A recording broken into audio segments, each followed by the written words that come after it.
بسم الله الرحمن الرحيم. In Paradiso, we're welcoming a very much honored guest, Dr. Amina Wadud.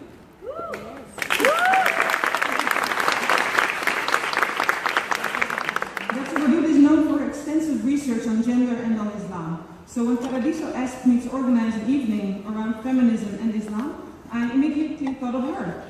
Her work, both Quran Woman and Inside the Gender Jihad, has not only given strength to many Muslim women, but it has also fueled this thirst for knowledge about Islam and our own position in Islam. Luckily, Dr. Wadud is willing to come all the way from the United States to Amsterdam. She will be speaking on reform methodologies and why we need them, and after which I will interview her. After the interview, there will be some time for Q&A. But first, there's something else. We're going to listen to a column by Raja Folgata. She's a journalist and founder of the Kleurrijke Tot 100 and women's network Next Gen Women. Raja is a huge fan of Dr. Wadud, by whom she has been inspired to always ask a very, very important question. The question of why. She is actually such a huge fan that she left her cousin's wedding to come and join us. So, if anybody was wondering why she was dressed up, talk about touching it and not giving it to them. Yeah. So thank you, Hasna, the one and only Hasna el Maroudi, for your honorable invitation. Standing here before you with my glitz and glam, my hair done, nails done, and makeup done, makes me humble and proud. Proud because I realize how special it is to open this unique event with so many beautiful, strong women and men. And to share this with our esteemed guest, welcome to Amsterdam, Dr. Wadud. The place where I was born in 1975, raised in a city with over 180 other nationalities.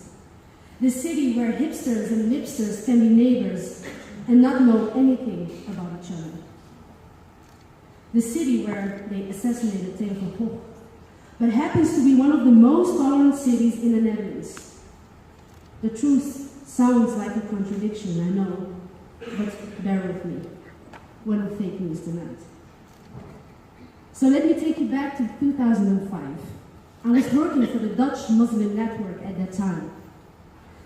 Although, in retrospect, I don't know what was so Islamic about it, as the former director tried to harass the women working there multiple times, including myself, and let's not forget all the money he embezzled over the years, let this aside.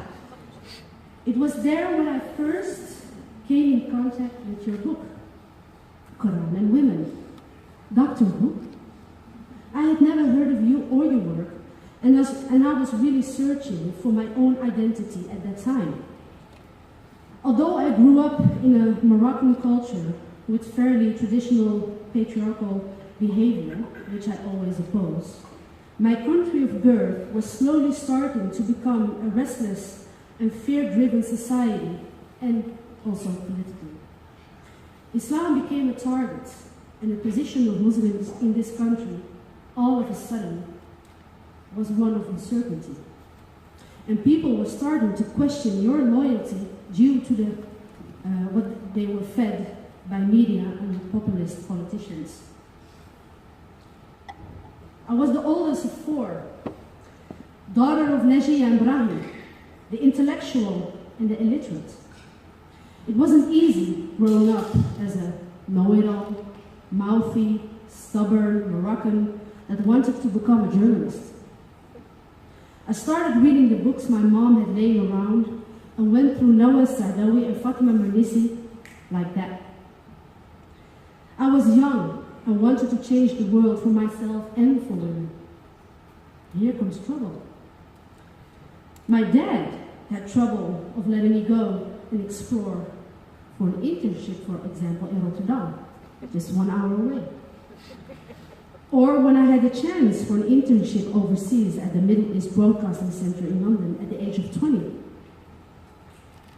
Whereas the same man, years later, has no trouble with my baby sister going to Canada for 6 months, and again, a 6-month working experience in Jakarta.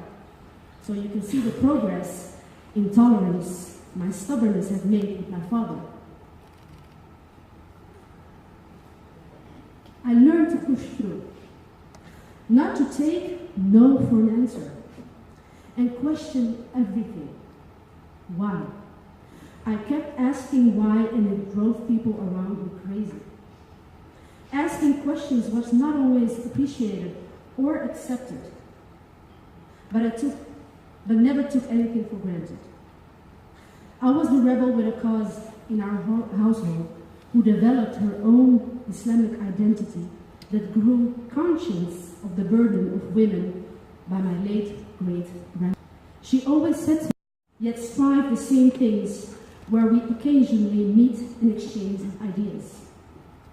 Next Gen Women happened because of that mindset. Together with women like Naima Ejwa. Yes, we can keep rotating in our own bubble, linger in our comfort zone, and get caught up in each other's algorithm and become oblivious to other opinions. But why? Why should we want to do that? What good has ever come from playing it safe? We live in a time where Trump and Wilders' rhetoric are accepted as common sense. But we as a community have big steps to make when it comes to acceptation of the homosexuality in Islam, for example. So, Suad, Nasiri, Tawfiq Bibi, we salute you. But as sisters, we also have a battle to win when it comes to our own brothers in Islam. Because these men are having a hard time dealing with and getting used to the next generation of intelligent and critical zinat. Sometimes she surprises them with fake lashes and a Moroccan dress, and they don't see the intellectual attack coming at all. A brother has to catch his breath, reload his bravado, and try to discredit her presence because he can't take all that sass and pizzazz. It happened to the best of us, and it happened to me recently by someone from our own community who I respected. He had a hard time watching his sister shine in her moment of glory and decided to act a certain way because in our male-dominated Moroccan culture, we are still not equals. Quote, or is it because of the problematic Quranic verse 434, which is misused by some men to claim superiority over women? It's an ABC article shared by Dr. Wadud on this very issue, and I didn't want to use the word deadbeat. I think you know what I mean. But I'm blessed and surprised by sisters that come to your support and rescue at times like these. Women who stand beside you and fight like gladiators. I think it was a scene from Game of Thrones. Women who do whatever it takes because they care. Because competing and demising one another is easy, right? Because undermining each other's struggle and work is easy, right? I'm done with that. In fact, I never joined the bickering to compete with other women on this level. It's insanity. We need leadership. We need change makers. We have the same size balls as Dr. Wadud. Women who dare to lead and connect with other women. And together, you will rise to a higher level of power and positivity. Because if we refuse to claim this as feminists, divisive politicians will. The fascists who claim to be saviors of the oppressed, self-proclaimed freedom of speech warriors who, if we let them, try to define us and see the process undermine our own capability to call out bullshit when we see it. Quote, fascists calling themselves feminists is nothing but the sheer normalization of fascism and discrediting of what feminism actually means. End of quote. Firstpost.com. So, on this note, I am a proud Muslim woman, a proud feminist. I'm not your exotic. I'm not your erotic. I'm strong and independent, not to be confused by your average. I will stand for what I have known my whole life. Strong and stubborn female DNA given to me by my ancestors. I salute you, my sisters in Islam. And Dr. Wadud, on behalf of Muslim women around the world, thank you for leading the way. Thank you.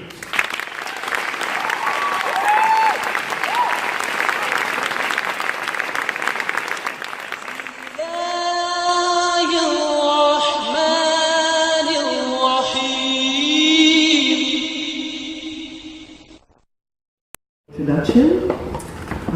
I have a very long career. I'm going to celebrate my 65th year on my birthday in a few months, and I like to say that because I think probably I'm like the only person in the 60s in the room, but also because what I want to share with you is going to take you back through 45 of those years, and at the same time kind of locate my own gender jihad within the context of the entire trajectory of Islam.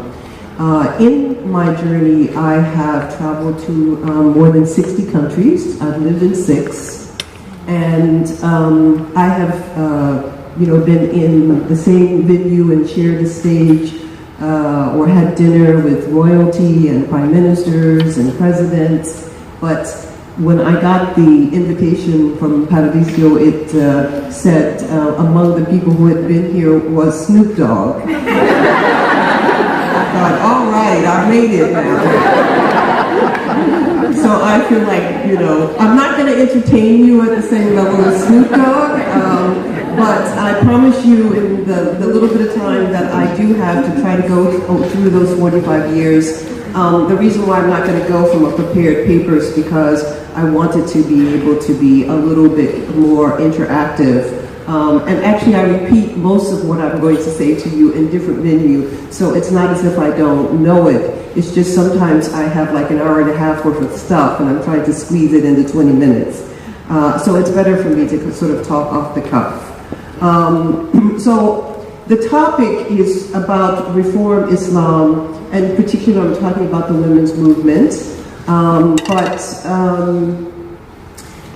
I decided I wanted to say something about methodology because there's still some people, and hopefully none of them are in the room, who believe that you cannot have such a thing as Islam and feminism in the same paragraph, let alone as a hyphenation. So I need to try to get you to understand how I came to the place of being able to do this, because I can literally give you almost to the day when it was that I was able to accept for myself the designation of feminism. And I think that that journey is a pretty good marker of what has been happening in the field. As some of you may know, I'm Muslim by choice, and I came from a family with a certain religious orientation in Christianity because my father was a Methodist minister. So I was raised with the God of love. When I became Muslim, I took the last name Wadud, which means love, one of God's attributes, as an honor for the things that I learned from my father. And when I was just shy of my 11th birthday, my father took me to the March on Washington with the Reverend Dr. Martin Luther King. So there's never been a separation between my idea of what is God and issues of social justice. It's sort of like, as they say, in my DNA. And so when I talk about methodology, I'm going to actually talk about how it is that I tried to synthesize 3 strong thrusts in my own life, because I think they all impact on Islamic reform. And that is spirituality, intellectualism, and activism. Now, not all of these come together at every place seamlessly. I'm still waiting for the opportunity to be able to have them all 3 meet. But since they all meet with me and they all impact on the contribution that I have made to Islamic gender reform And also they become guideposts, things that I look for in order to be able to engage continually with other issues with regard to social justice and Islam. I will use those markers in order to try to outline something about the history of the women's movement. The most interesting thing I want to say about the women's movement is that we are experiencing a critical mass. At no time in all of Muslim history have we seen the numbers and the intensity of women taking agency with regard to their definition of what is Islam and what it means to be Muslim. Now, I would like to say, except in the time of the Prophet Muhammad, sallallahu alaihi wasallam, or upon him be peace, but actually women were the beneficiaries of reforms that were instigated because of his own personality, which was the reason why he was chosen by God for the receipt of the revelation. So the revelation itself brought reforms that had not been seen anywhere in the world, and yet, within a very short time after the death of the Prophet, the old patriarchal norms began to take hold, and the main architects of what we understand to be the fundamental principles of how to be Muslim returned to those norms, and therefore drew a sort of veil of patriarchy over all of Islam. Now, there are endless examples of this, and I hope if you want something more specific that you ask me during the Q&A following the interview. But for me, I just want you to understand that there is nothing within the religion that restricts a woman's participation in learning, but women were not the primary spokespersons with regard to how Islamic worldview was put into practice. And eventually, over time, we become acculturated to those practices, and they become re-encoded by the cultures in which we live, and then people will simply say, well, you can't do that in Islam. So the first question that the women's movement had to address is, what is Islam? And not just what is it, who defines it, and who has the authority to define it? And when we began to take agency with regard to defining what is Islam, that was for me the entryway or the portal into the door of feminism. Before that time, and in fact in my own experiences in 1995 at the Beijing Global Conference for Women, I was there with an organization that I had helped to form in Malaysia called Sisters in Islam, which I think would be best characterized as pro-faith, pro-feminist. And there were two very strong voices there. One was what I now call secular Muslim feminists, and the other was sort of the political Islamists. And they agreed on only one thing, and that is that you cannot have both Islam and human rights, or Islam and feminism. And most of the women who were present, especially the organization that I was representing, they were not comfortable with this divide. So if we had any inclination towards Islam, which we did, for the next 10 years or so, we would be characterized as being Islamist. And if we were critical of things that happened in the context of Muslim government, Muslim control over things like Muslim personal status law, or the sort of tacit patriarchy in most of our cultures and in our very families, if we criticize that, then we were considered to be secular feminists. So to define ourselves between these two places, the first thing that we had to do was to step back and take agency with defining all terms that were out on the playing field. And to take agency with regard to the definition of Islam is the main ingredient to the Islamic reform movement, not only of today, but of the past. Islam has been through continual reforms, and all of the reforms have been impacted by the circumstances that are on the ground. So for example, the rise of female imams in China, it's not because they love women more than anybody else. It's not because China is more feminist than any place else. It's simply because there was more liabilities for men as Muslims, and they literally suffered a loss in the community. And if the women had not taken up the mantle, then the legacy might have been lost. So sometimes when you are trying to understand the dynamic on the ground, you also need to consider what impacted on how that dynamic came about and how then that would impact on definitions of Islam and how Islam was practiced and how Islam was believed in. So for me, I go to a definition of Islam that is really inspired by my own Sufi orientation, and I call it engaged surrender. Now, most people say, Islam means submission, and I think that there's some reality to it. But I say engaged surrender because I both want to acknowledge the idea that we are all coming from the same source, and we will all return to that source, which we call Allah, and in English they call God. But unless we consciously, that is, with all of our intentionality, with our minds, with our freedom of will, that is, the free will that we understand, especially in the Abrahamic traditions, unless we put those to play with regard to the act of surrender, then we will resist. Because, of course, we also have ego attached to that very same will. So engaged surrender is the conscious decision to live our lives in accordance to the divine will. And what is the divine will? Well, the divine will brought rain today. Yesterday, the divine will brought sun. Or the divine will is the wind that blows in the trees and the leaves will float.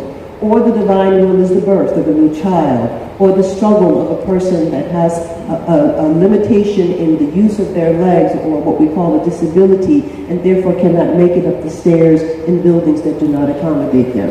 All of these are aspects of the divine will. So in fact, the divine will is life. It's life's unfolding. And there is an order to that. There is a beauty to that, as a matter of fact. And in failing to see that beauty, some people will emphasize ugly and hurtful things. But again, I don't want to dwell on the negative. Let me go back just to the engaged surrender. So the divine will is the order of the universe. And in the order of the universe, when we obey it, we in fact fulfill what it means to be human on this planet. And guess what? We are on this planet with other human beings and other living beings. We are on this planet which is in itself alive. So for me, engaged surrender is to live in a trajectory that shows the greatest ethical orientation to the recognition that you are fully human and so is everyone else. In fact, I say this to my grandson. He's about to be 3. And even when he was a little guy, I say to him, yes, you are the center of the universe. And so is everyone else. So we need the affirmation, the recognition that Allah has created each and every one of us human beings to be Khalifa on the earth. And the Khalifa is a moral agent. That is the one who will fulfill the task of living a life of justice and equality by also giving justice, equality, and dignity to others. So for me, when people say, well, what is the role of women in Islam? I say the role is to be a Khalifa, to fulfill the divine order of beauty, to maintain the trajectory of honor and dignity for herself and for others. Coincidentally, that is the same as the role for men in Islam.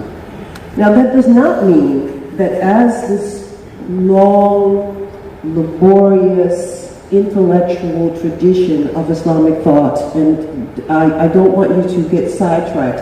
I love that stuff. I love just immersing myself in these, classical texts. But while that tradition is very strong and very diverse, that tradition also was subject to something about its own locality. And patriarchy was the order of the day, not just for Muslims, not just for men. So as a consequence, the encoding of patriarchy over the 300 to 400 years of the most intense Islamic intellectual contribution was infused in almost every aspect. Sometimes they would take a single verse and they would use that verse to justify everything that they had done. But if you peel back the layers in that same tradition, you will see that the scholars of the past grappled with how best to realize Islam given their own circumstances, which included slavery and the subjugation of women. So there wasn't an intention to be able to continually replicate it. It simply was the way that it is. Fast forward all the way up to 1995. Obviously, there's a lot that happens in between, but I'm just going to have to skip over it for now. But fast forward to 1995, and when we came to the Beijing conference, and I always use that as the marker, because it was so palpable that those of us who could not define ourselves according to the game players that were present, for a minute had to step back and figure out, well, what are we doing? Are we doing anything, or is it valuable? And because even those players did not take agency with regard to the definition of what is Islam, or the definitions of human rights, then they simply went with the status quo. And the status quo definitions, people will still say today. Last week, with regard to this deadbeat dad thing, I was told that I was definitely not a Muslim, and that I hated all the prophets, and all of this, simply because people like to reduce a complex system into the elements that they can use. And they might use them for good, but they also might use them, in fact, more commonly, they will use them for harm. And at the end of the 20th century, one of the reasons why I think that the Muslim women's movement began to take such a deep push for allocating its own notion of self and its own understanding of Islam towards the future was because the whole global arena was changing. The United Nations had already been in action for about half a century, and it was trying to assert for the world what it means universally to have human rights. In 1995, we were debating in particular CEDAW, the Convention for the Elimination of All Forms of Discrimination Against Women. And it was there that the secular feminists said, let's just go with the UN inventions. And they did not really take into consideration that the entire structure of the United Nations had been formed by all of the colonizing powers. The very people who had gone into other places in the world to subjugate entire populations and cultures under the rubric of their understanding were also the main architects of all of the documents that came from the UN. That has changed in the next 25 years, especially considering that in 1995, the presence of Muslim women at this meeting was greater and more visible than at any other time, and any other time before, and any other time since. So women who are also identified as Muslims participate in these conversations, but we do not participate in the same way. We do have different orientations. So I like to say Muslim women's movements. The difference between what I want to say about the movements in terms of our diversity is that it is women themselves who are taking agency with regard to it. Even if we don't agree, the contributions that have been made by women are spread far and wide and impact on other women and on men, as well as on policy. To be able to bring activism to the table, for me as an academic, it's very easy for me to split the hairs on the head of certain dialectical constructions because I like that stuff. I mean, I really, I like language, I like the nuance, and it's very easy to be sort of an armchair critic of certain things.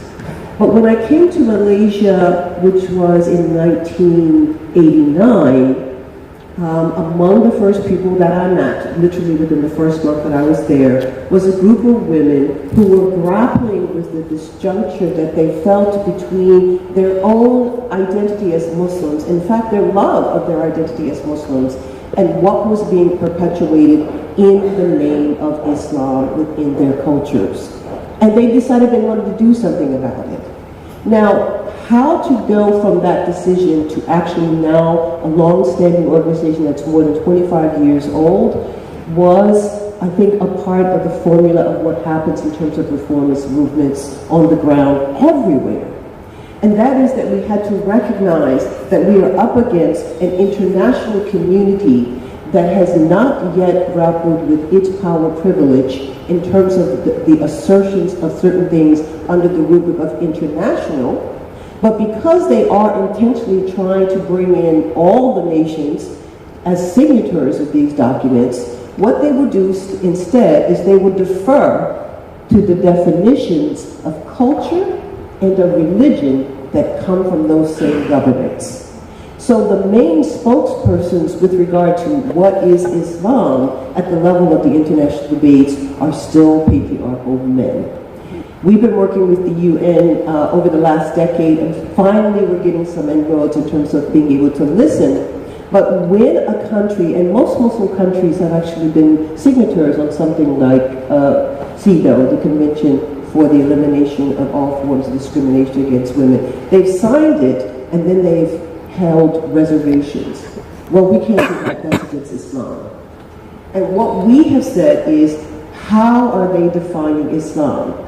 And when we ask this question because one of the things that Sisters in Islam took upon itself to do was to go back to that same Quran that Radha was talking about reading and actually start to read it for gender.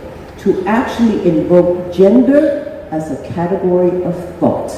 And because everybody operated out of certain gender norms, especially in, sort of heteronormative rubric of understanding gender, then certain assertions were made about what could and could not happen that did not see that who it was that was asserting it made a difference. So in my area, for example, in Quranic exegesis, my first book, Quran and Woman, Rereading the Sacred Text, was published while I was still in Malaysia in 1992. Many people have the 1999 version, but literally it's the same text. If we look back at the text and we ask certain questions, and among the questions that we ask is not only why, but what difference does it make if it is a man or a woman, then we will see there are nuances in the text that were simply overlooked by people, mostly men, who were in a privileged position. They were so privileged, as a matter of fact, that we literally have no record of women's responses to the sacred text until the 20th century. Now, we know, because we have seerah, we have history, we have biographies of, say, the people who gave narrations on the Prophet, sallallahu alaihi wasallam. We know that women were involved. We know that women prayed. We know that they memorized the text. But why we have no record is because the idea that you have to participate in it never needed to occur, because it was something that was the purview of men, and even when women might have studied in their own circles, they didn't leave us a record. And it makes a difference. It makes a difference not only who is reading the text, but it makes a difference from where they are reading the text. And to bring that difference to bear on how not only Islam is defined, but then how Islam is asserted by the nation state at these meetings in which the status of women is being discussed is something that only came about at the turn of this millennium. So we are challenging definitions of Islam, and methodologically we do this by first, as we did with Sisters in Islam, raising our own level of awareness. So education has been the #1 tool of liberation for everybody on the planet, but in particular we're talking about Muslim women. So education has been one of the main forces that has brought about this new movement that is in a continuum that I don't see stopping anytime soon, alhamdulillah. And education is not just the reading and the writing, but it is also the dialectics of interpretation. That is the engagement with the corpus of material within our intellectual traditions to understand, first of all, how the conclusions were drawn by those thinkers, scholars, and believers who came before us, who were mostly men, to understand their methodology, but not just to rely on those methods, to also include, say, the method of critically reading for gender, or the method of using the lived reality as the rubric of determining whether or not certain principles has been fulfilled. If we say which, by the way, there is a consensus by all the scholars of Islam that Islam is about justice. If we say that Islam is about justice, but Muslim women do not experience justice in their lives, then it means that either Islam has failed or that somebody's definition of Islam is insufficient for that reality.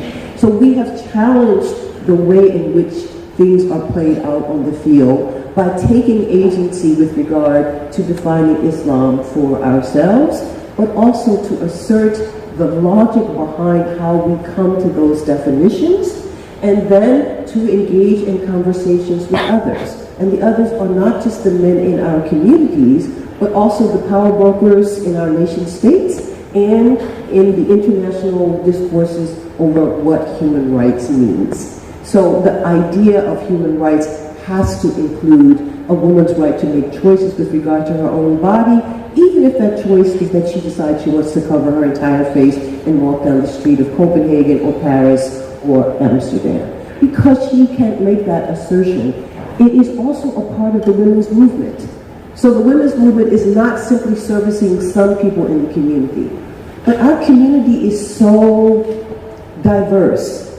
The realities of what happens with Muslims in Europe, so for the things that I say about Europe, I'm sometimes collapsing my experiences informally and through observation, but many of the factors are similar here in Amsterdam, and I'm just an observer and I just listen when I hear about it. But even in the context of Amsterdam or in the context of the Netherlands, there are parties in the government who determine when they can and cannot do something because of religion. And yet, when they decide on what is restricted by the religions, they are usually taking those opinions from the same privileged patriarchal men in the communities. And the reason is simple. As Islam and Islamic thought developed, we established a notion of authority. And that notion of authority was not only based upon your expertise, that is your capacity to be able to grapple with these sources, but also it was based on the belief that somebody has to be in charge of everything, and that there can only be one person in charge. This kind of leadership led to those who were acknowledged, could be the sheikh, could be the alim, that those who were acknowledged would then give permission for others to have it. And so there was a chain, a silsila of how this authority would be spread. What we are claiming today, and basically I'm inspired by the Black Lives Matter movement in the United States, is we are the leaders that we've been waiting for. And I call this the democratization of authority in Islam. And that means that at any level where the state, it could be in a Muslim majority country, or it could be where Muslims are minorities, like here in the Netherlands, that in any state where an assertion is being made in the name of Islam, that every person who identifies with it should have some say on whether or not a certain thing will be adjudicated as law. And it's different how that plays out in the Netherlands than, for example, how that would play out in Jordan, but the impact is the same. So, for example, if in Jordan, and this is a reality, a Jordanian man may marry a non-Muslim woman and have children, he is allowed to pass his Jordanian citizenship on to his children. But if a Jordanian woman marries a non-Jordanian man, she is not allowed to pass her citizenship over to her children. Because the nation state overwhelmingly is based on some type of constitution, and the constitutions overwhelmingly guarantee equality of citizenship, then you see we have another disjuncture. And so to decide that one citizen can pass their citizenship, but another citizen cannot pass their citizenship, means that we are not actually integrating fully what we mean by equality. And that's another point with regard to justice. In the time in which we were dependent upon a single leadership, somebody has to be in charge. And by the way, we have a publication, a book called Men in Charge, ?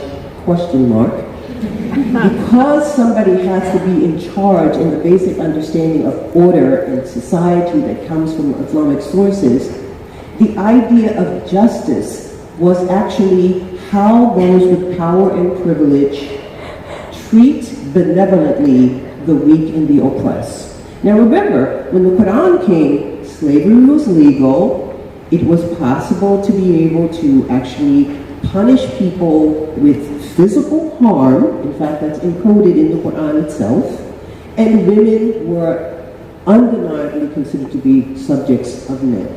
All of that was possible, not just because of Islam, because if you look at Greek and Roman societies, they would have the status of the citizen and the non-citizen, the male, the female, the slaveholder. All of these divides were there. And when Islam and Islamic philosophy and law began to have its conversation, it simply did a similar system. So the male, Muslim, free person is the highest ranking person in the society, and everybody falls under him.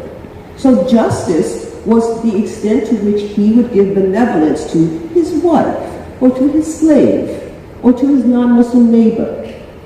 Those definitions of citizenship are no longer tenable in the realities that we live in today. We need a notion of fair and equal citizenship for everyone. So what does that mean in the context of Muslim minorities who began migrating to Europe in the 1930s? Most of them because people needed the labor that they brought.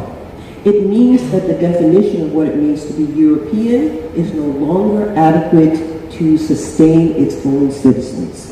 You need a definition of citizen that will encompass all of your citizens equally. You cannot have substatus of citizenship and expect to have what you call democracy. So there's a challenge that I mostly learned from the women's movement that also becomes relevant in terms of how Muslims live as minorities, even in the context of the Netherlands. So once we challenged certain definitions, we then realized that just to assert these definitions and to give the evidentiary base for why they are reasonable definitions was not going to be enough. And that's why activism and advocacy is so important. Now, the advocacy is one of the most exciting things for me, because again, remember, I came as an academic into the setting where, I met with activists, and the next thing you know, I can't think anymore in terms of, how to move forward without thinking about how you implement it on the ground. But when I came into the setting, some of the activists were unsure about how to negotiate with the overriding notions and experiences of patriarchy in their cultures and in their families. Just like Raja, my friends all tell stories about something they realized when they were kids. Why could the boys go out and play, football in the street, but the girls had to stay inside and do house cleaning? I mean, they notice things right away, and eventually, they become adults. And they learn more, and they still have that why question that Raja was talking about. So not only in terms of answering the why, one of the things that happened is that women began to take agency with changing the how. How do we understand the role of women in Islam? How do women participate in society? They equip themselves with knowledge. So Sisters in Islam was at first like a study group. We went back to the sources and we read them, and we read them with a lens for how they might be understood in our time based on the principles, not the letter, but the spirit. And that was main research in my first book, Quran and Woman, so if anybody hasn't read it yet, it's only 106 pages, it won't take you too long. You're welcome. So once we began to do this, the next part was, how do we bring to the public attention these possible alternatives? So the strategies of becoming a public recognized group was using the facilities that were there. So for the most part, Malaysia has free press, so we would send letters to the editor, we would sign off with our pen name Sisters in Islam, and for a couple years nobody even knew who we were.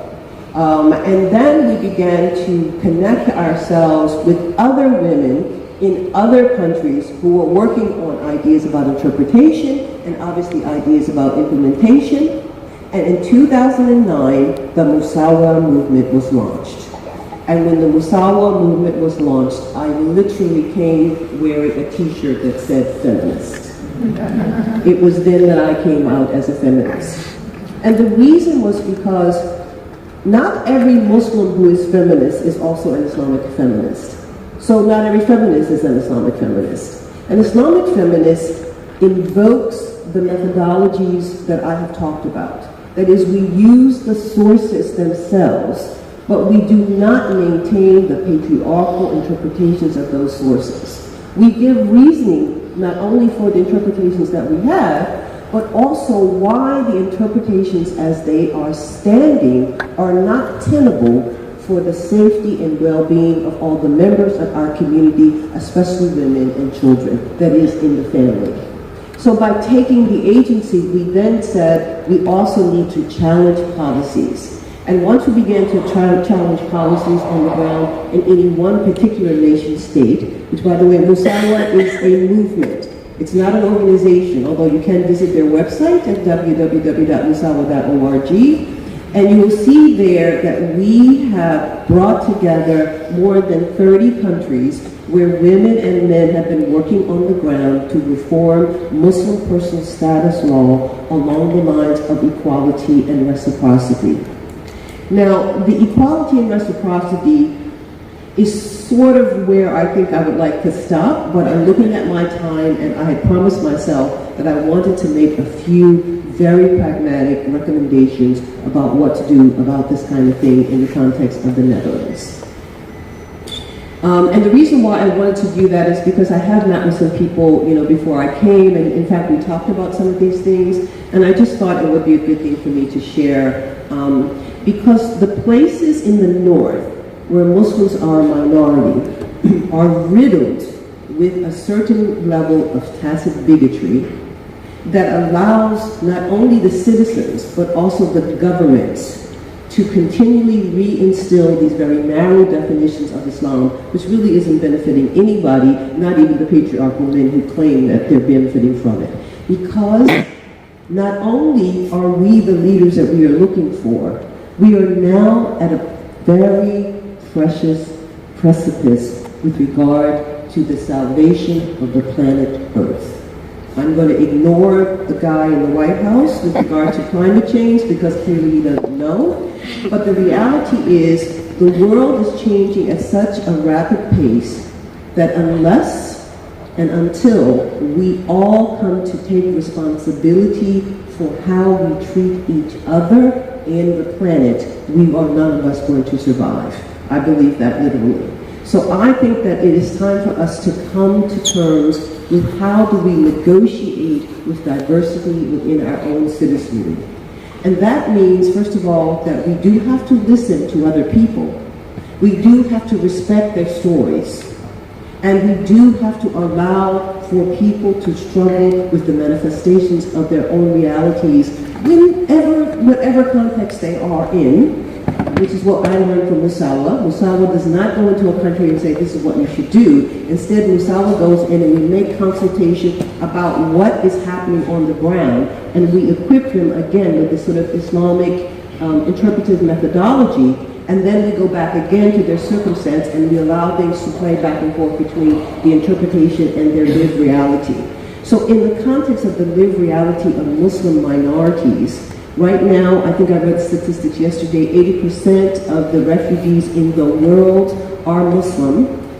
As a consequence, that means that the population of Muslims is no longer static within any particular national boundaries. But we are still very rigid in terms of how we understand our boundaries. This is my space, this is my territory, and you're a usurper. Where are you from? Everybody ever hear that question? Yeah, I get it too, and I'm African American. I'm like the only authentic person coming from the United States because I was made there by a hodgepodge of people. So we have to come to a place where we understand that each of us has a history. We have a sort of a DNA legacy, and that no one DNA legacy is superior to another, and that how we coexist in this place is you do have to get to know your neighbor. You need to have active ingredients in whatever you do that includes opportunities to reach out to people besides those who are like yourself. And of course, we are comfortable with people who are like yourselves. I mean, if you ever watch me in a room, even internationally, if another black person comes in the room, I simply seem to gravitate toward that person. Of course, uncomfortable. You know, and then when they come up and they're like snobbish or they're like really dull, then it's like, okay, well, it's just a dull black person and I'm not as interested. But there is a natural inclination towards people who are like yourself. That is not the problem. The problem is that when you take the other, that is the non-like yourself, and you construct an entire way of being, and then you expect them to perform in accordance to that projection. And either they do or they don't. And the idea that we live in a complex world where eventually we'll come to understand that we are all human above anything else, above our gender, above our sexual orientation, above the nature of our partnerships and our families, above our nationality, and even above our DNA. When we come to the place where we truly understand that we are all human, then the problems that persist with regard to what do we do with the Muslim problem will not be a problem. Because the Muslim will simply be another citizen in our context, and we will want for our brother what we want for ourselves. We will want the well-being for others. But first you have to get to know them. And to get to know them means that sometimes you may also enter into a discomfort zone with regard to the privilege that you have always had. But the good thing is, once you give up the privilege, you will be empowered by the beauty that is diversity. And the people that you are engaging with, no matter where they come from, will also be empowered by this recognition that fundamentally we all come from God, and to God we will return. Thank you. But one of the things that I've been struggling with most is being Muslim in the Netherlands isn't quite easy. There's a lot of Islamophobia from politics, but also in our daily life. At the same time, Europe has been dealing with this terrorist threat from predominantly men that claim that their actions come from Islam. And basically what I want to know is, how do we make space for ourselves to figure out our own identity and actually be in peace with our religion, when it's on the one hand said to be a bad thing by Islamophobes, and on the other hand, well, you have the terrorists. So how do we find peace within our religion? Yeah, I think that's an interesting question, and I will tell you, for me, when I look at the idea of engaged surrender, I have experienced over 45 years that it's an ongoing thing. So in other words, I don't see any aspect of my identity as static. It's true that I woke up black this morning, and yesterday I was still black. But recently I did my DNA, and I'm more Irish than I am anything else. So it just goes to show, right? So what I mean by that is that the parts of our identity that we feel that we must hold on to under our understanding of Islam is only necessary to hold on to because we feel under siege. And the siege is not only Islamophobes, but it's also people who, in the name of Islam, do things that are so horrific we cannot identify with them. And so actually I used to say to people that I think that in some ways ISIS is a wake-up call for all Muslims. Because now Muslims say to themselves, well, I don't agree with that Islam. And as soon as you say, I don't agree with that Islam, it means you recognize that there is not one Islam. Does that make your job trying to reform at least the thought of Islam easier? I like ambiguity, and I like the margins. I don't do the black and white very well. So I'm always looking at things to see a mosaic of possibilities. And because I really believe that in each person there is an intersection of many identities, And that even if I gravitate towards a black person in the room, if that black person is boring, there's a part of me that doesn't identify, right? So the things that I have in common are not necessarily going to be universally housed in one single group of people, but rather I have to go to different people in order to have a lively interaction on different things. So I think if we take identity, not just in terms of the intersectionality that we talk about in terms of making a space for the different voices at the table, but also in terms of your own sort of spiritual intersection, and that the way in which we achieve sort of what I call the tawheed of self is to come to a recognition and acceptance of all parts of ourselves, including the shadow self. So in some ways it makes it easier, but in other ways I am really very abstract. And it's not so easy to communicate it, say, in terms of policy, and that's where sometimes I have to kind of rein it in. You spoke about reforms earlier, and I'm just going to read a bit from my text here. Well, basically all religions, I think, men are, well, women are subordinate to men, and in the Netherlands we have a political party, SGP, Christians, and they just recently opened up their lists for women, so women can finally take office in name of their party. But there's a catch. At the last parliamentary elections, there were no women on their list. So even though they say you may, in the end, it doesn't really happen.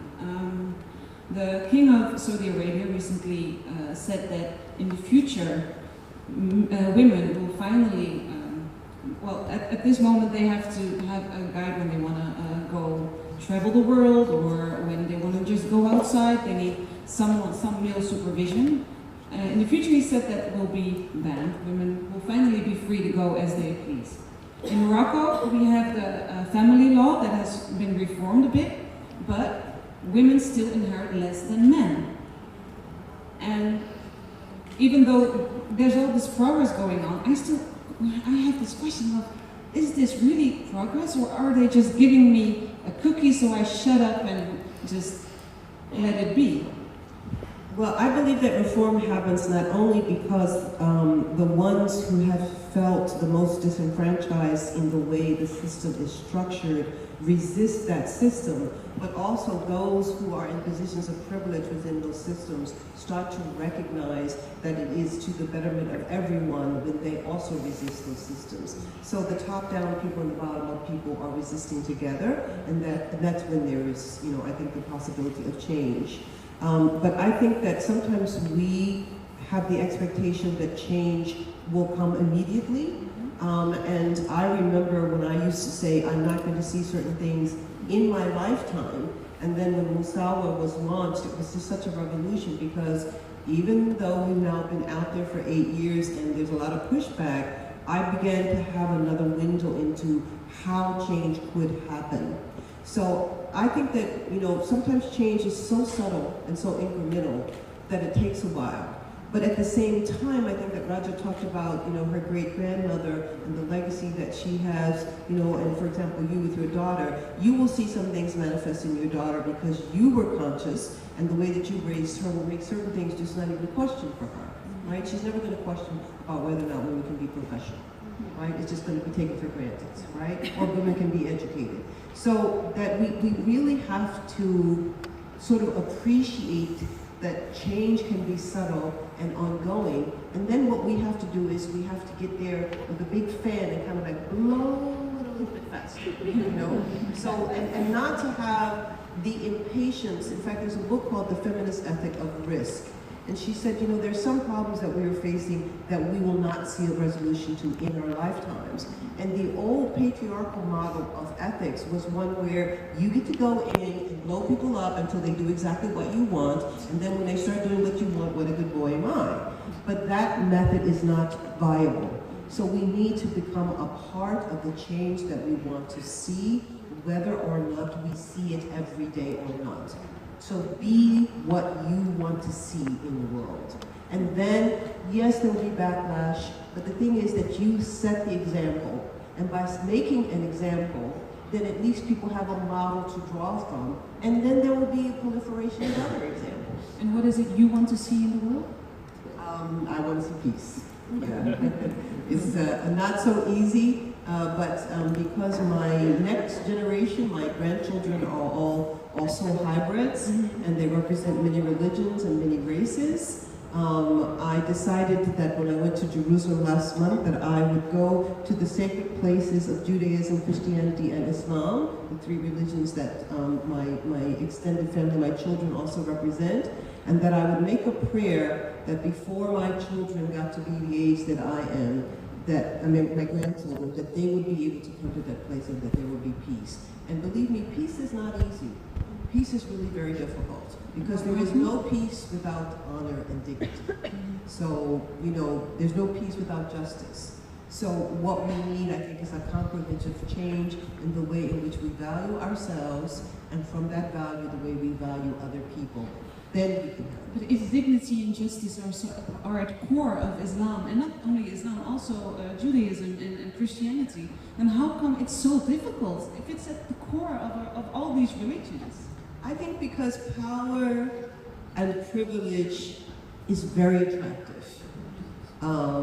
I think the opportunity to be able to have preferential treatment is very easy. I think the ego loves to have someone treat them with this kind of special recognition. But the thing is that for every time that someone gives you your dignity, the burden and the responsibility for you to reciprocate by giving dignity to other people is even greater, because that's what it means to live on the planet with other people. And people like to be given something, but they can be very stingy about how much they want to give to others. One of the topics I really wanted to talk to you about, since we only have 10 more minutes, is homosexuality within Islam, or queer community within Islam. And I specifically want to talk to you about this topic because I find it's been, even though there are certain groups in the Netherlands that have been advocating for equality, I still believe it's a topic that has been ignored.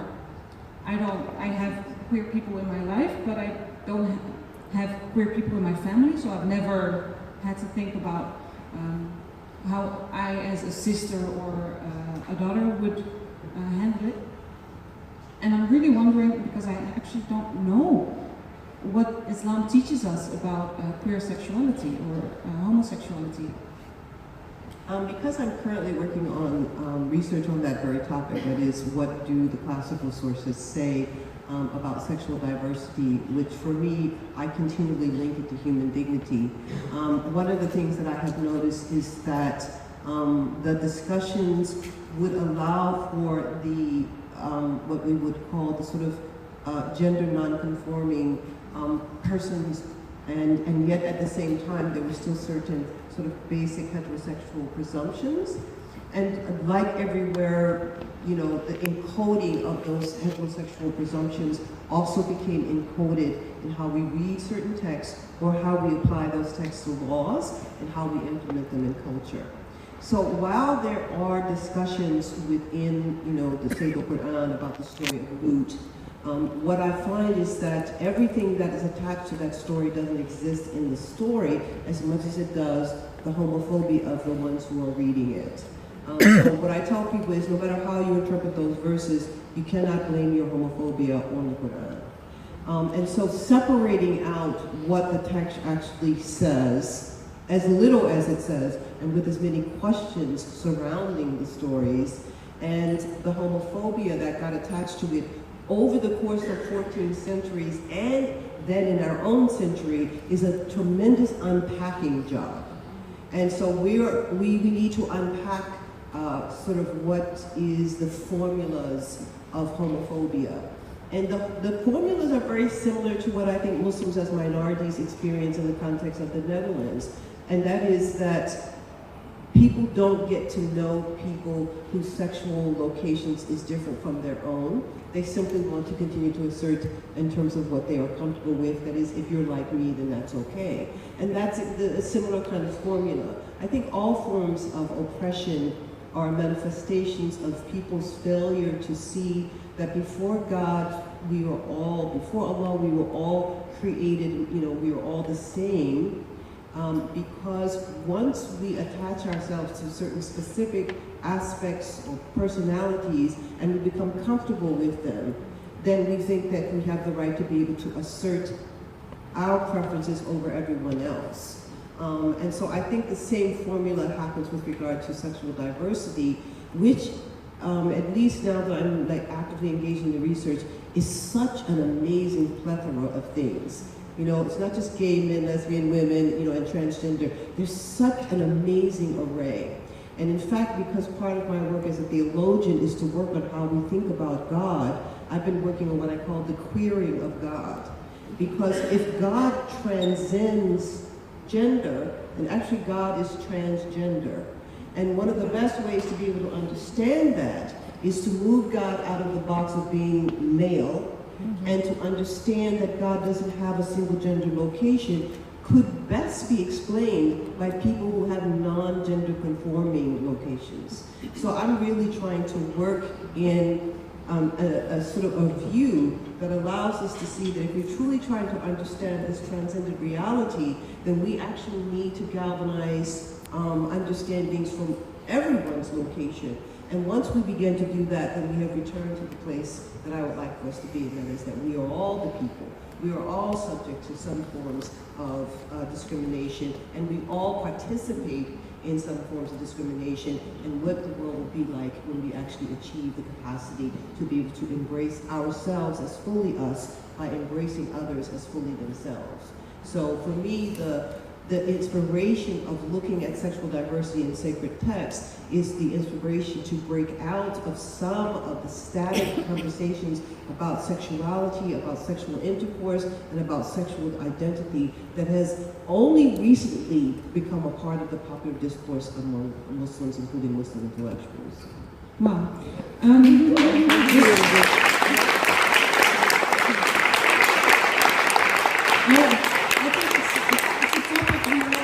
We all want to discuss and also need to further engage in this dialogue. I have so many more questions prepared for you, but we really don't have any more time. So I want to thank you so much for coming here and joining us. And I'm going to do a Q&A because I think there are quite some questions. Are we going to have house lights? Yeah, can we have some light? So you won't be like little blobs. Twitter, I did not take them on, to name call them. Sometimes I just did them on how we talk, and I just tell them fuck off. It's so rewarding. And then people get back and say, you're an Islamic scholar, you're not supposed to say that. And I said, well, I checked with the rules on Twitter, and as far as censorship goes, I'm allowed to say fuck off on my own Twitter.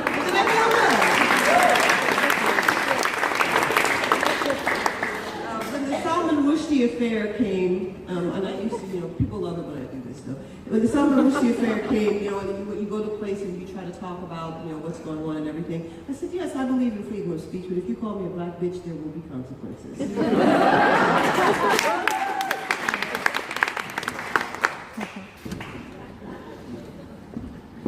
Thank you so much, Dr. Wadud. My name is Basma. Yes. I'm not born in the Netherlands, and I have a question because this is something I have been asked the last 20 years. I'm a Muslim, I'm not covering my head, I'm dressed as you see, and this is something always Westerners, why you are not covering your head? You are not a Muslim. And then I'm speaking about actually the new Muslims, if I might call them, people who decide to be a Muslim after being Christian, Jewish, whatever. And the first thing they say, I'm a Muslim by choice, like you said. But then the discussion goes further. You are a Muslim, you are born Muslim, you didn't choose being a Muslim, you took it from your parents, and the whole dehumanization starts from that point. So my question to you, because I think I'm sitting down here in this room with a lot of Dutch from different ethnic backgrounds, Iran, Morocco, Turkey, everywhere. And they have, I think some of them, they have the same label, has been labeled on them, you are being a Muslim because your parents are Muslim, but you don't understand Islam, and the whole degradation starts the moment you go to school. I see it with children till the university. So how would you respond to those people? Thank you. Because I have already talked about agency in my conversation, it'll be very easy for me to sort of catch up on this. Unless every Muslim chooses, then they are actually not Muslim. There's no such thing that you're Muslim because your parents are Muslim. You either chose to follow suit, or you chose to make modifications, and you chose then to identify. So every Muslim is a Muslim by choice if they are adults. The reality is that we don't usually give our children, as young children, we don't give them permission to choose, which is also why when I talk about my extended family, I talk about multi-ethnic, multi-religious grandchildren. So the idea of choosing, as opposed to the idea that somehow you can be forced to be Muslim, only people like ISIS believe that, right? So I don't believe that. So when I say I'm Muslim by choice, it is an easy catchword because I'm very clear about having made the choice at a certain age. But if anyone born of Muslim parents does not also choose to be Muslim, then they're really not Muslim. They're just the sons and daughters of maybe adults who chose to be Muslim. So it's not a question of degradation. It's just a question of, how do we negotiate when we're having discussions, where there's just so much complexity. So I make that identification, but I don't make it as a judgment against other people.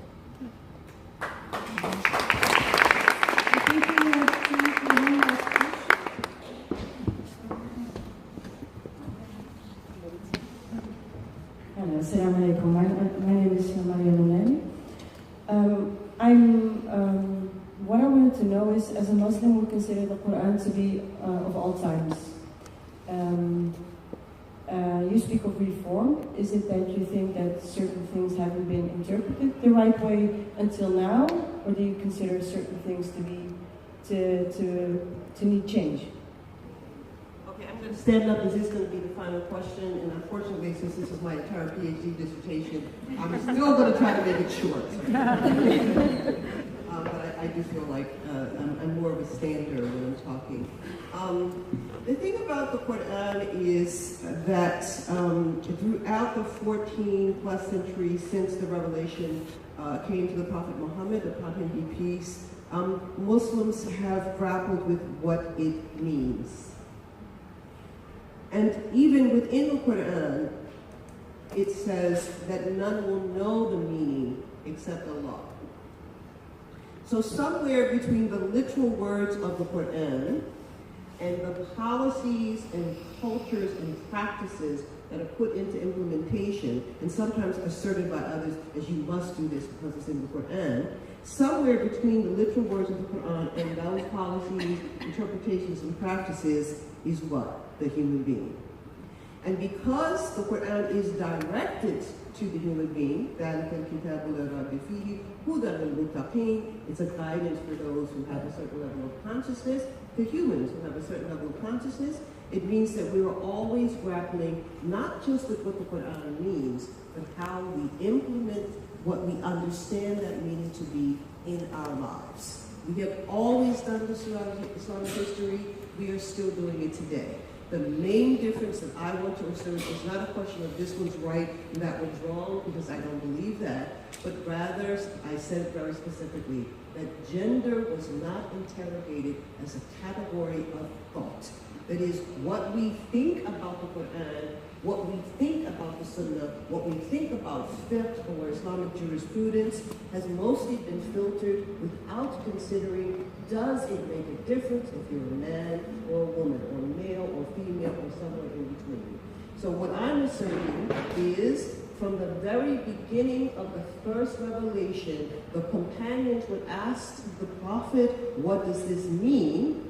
And then they would follow with certain actions, and then that got encoded into a very complex and beautiful system over a period of about 300 years, and then we didn't stop. We kept on doing it. So interpretations of the Quran have been ongoing from the beginning. You can ask anybody who has one of those copious libraries. The Quran is this many pages, they've got this many pages of interpretation, and that's just from one author. So the idea of living interpretation is the idea that the Quran is meaningless if people cannot live it in their lives. And that means that the first characteristic of the interpretation is actually your own lives. Thank you very much.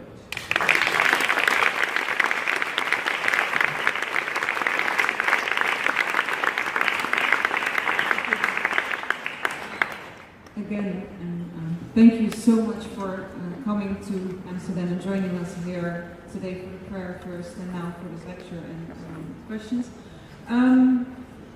We're done. I think